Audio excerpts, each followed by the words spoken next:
নমস্কার বন্ধুরা, নীলগোপাল একাডেমির পক্ষ থেকে আপনাদের স্বাগত জানাই। আরও একটি গুরুত্বপূর্ণ আপডেট নিয়ে আমি আপনাদের সামনে হাজির হয়েছি। বন্ধুরা, আজকে যে বিষয়টি নিয়ে আলোচনা করব সেটি হলো সিভিল ডিফেন্স ভলেন্টিয়ার্স নিয়ে। হ্যাঁ বন্ধুরা, বেশ কিছুদিন ধরে এই সিভিল ডিফেন্স ভলেন্টিয়ার্সের ফর্ম ফিল আপ শুরু হয়েছে। তো বন্ধুরা, এটি অনেকেই সিভিক পুলিশের ফর্ম বলে অনেকে ফিল আপ করছে, কেউ কেউ আবার ডিফেন্সের ফর্ম ফিল আপ বলেও কিন্তু অনেকে ফিল আপ করছে। তো এই সিভিল ডিফেন্স ভলেন্টিয়ার্স আসলে কি? এটা কোনো কি চাকরি? এখানে কত টাকা বেতন পাওয়া যায়? এদের কাজ আসলে কি?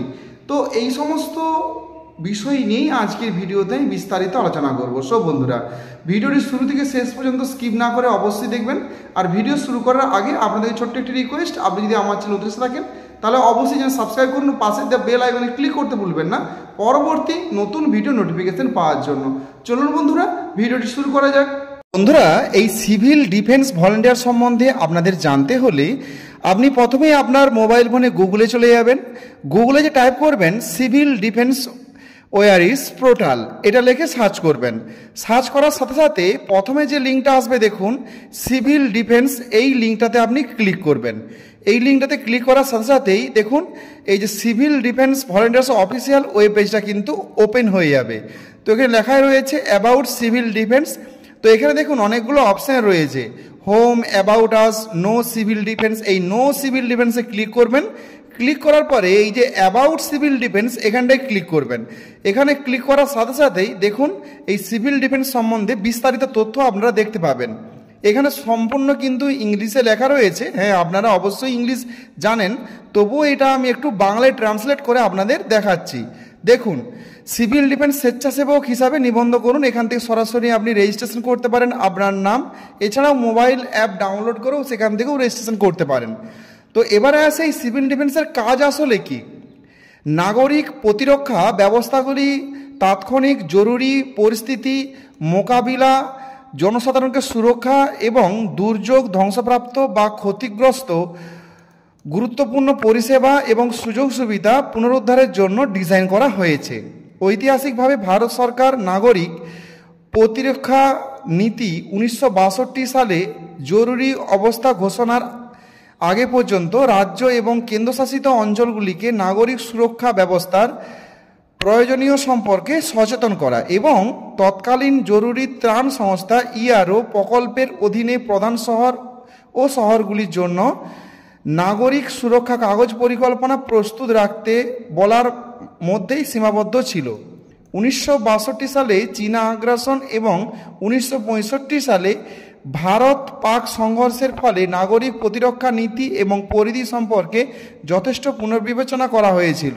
1968 সালের মে মাসে সংসদ সিভিল ডিফেন্স অ্যাক্ট 1968 নম্বর আইন পাস হয়। এই আইনে সমগ্র ভারত জুড়ে বিস্তৃত এবং অন্যান্য বিষয়ের মধ্যে প্রকৃত যুদ্ধের পরিমাণয় এমন ব্যবস্থার বিধান করে, যেমন ভারতের যে কোনো ব্যক্তি, সম্পত্তি, স্থান বা জিনিসকে তার ভূখণ্ডের যে কোনো অংশ, আকাশ, স্থল, সমুদ্র, অন্যান্য স্থান থেকে যে কোনো প্রতিকূল আক্রমণের বিরুদ্ধে সুরক্ষা প্রদান করা অথবা এই ধরনের কোনো আক্রমণে তার প্রভাব থেকে সম্পূর্ণ বা আংশিকভাবে বঞ্চিত করা। আক্রমণের আগে, চলাকালীন সময়ে বা পরে এই ধরনের ব্যবস্থা নেওয়া হোক না কেন, এটি সিভিল ডিফেন্স কর্পস গঠন এবং সিভিল ডিফেন্সের জন্য নিয়ম প্রবিধান তৈরি অনুমোদন দেয়।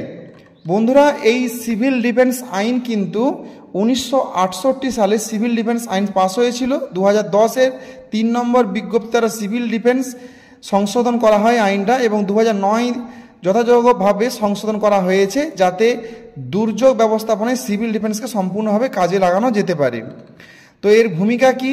সিভিল ডিফেন্সের উদ্দেশ্য হলো জীবন রক্ষা করা, সম্পত্তি ক্ষতি কমানো, উৎপাদনে ধারাবাহিকতা বজায় রাখা, জনগণের মনোবল উচ্চ রাখা, যুদ্ধ এবং জরুরি অবস্থানের সময় সিভিল ডিফেন্স সংস্থা গুরুত্বপূর্ণ ভূমিকা রয়েছে। পশ্চাৎভূমি রক্ষা করা, সশস্ত্র বাহিনীর সমর্থন করা, নাগরিকদের একত্রিত করা, সিভিল প্রশাসনের সহায়তা করা।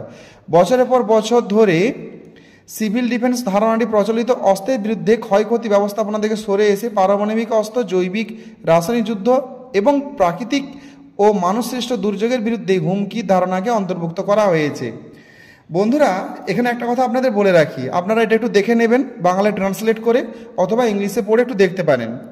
বন্ধুরা এইটা একটা স্বেচ্ছাসেবক বলতে পারেন, স্বেচ্ছাসেবক বাহিনী হিসাবে আপনি এটাতে যোগদান করতে পারেন। এটা কোনো সিভিক পুলিশের কোনো চাকরি নয়, অথবা এটা ডিফেন্স কোনো সেনাবাহিনীরও কোনো চাকরি নয়। এটা এমন একটা স্বেচ্ছাসেবক বাহিনীতে আপনি যোগদান করছেন যেখানে দুর্যোগের সময় আপনারা মানুষের পাশে দাঁড়াবেন। সেটা বন্যার সময় হতে পারে, অথবা ধরুন যখন কোনো ভারতের সঙ্গে অন্য দেশের কোনো ধারাবাহিকভাবে কোনো লড়াই চলবে, যুদ্ধ চলবে, সেই সময় তো অনেক ক্ষতিগ্রস্ত হয় মানুষ। তো মানুষকে চটজলদি হসপিটালে নিয়ে যাওয়া, এবং কিভাবে বাড়ি থেকে কোনো মানুষ যদি কোনো বাড়িতে আগুন লেগে যায় তাহলে সেখান থেকে মানুষদের কীভাবে আপনারা বের করে নিয়ে আসবেন, এই সমস্ত ট্রেনিং কিন্তু আপনাদের কিন্তু দেয়া হবে।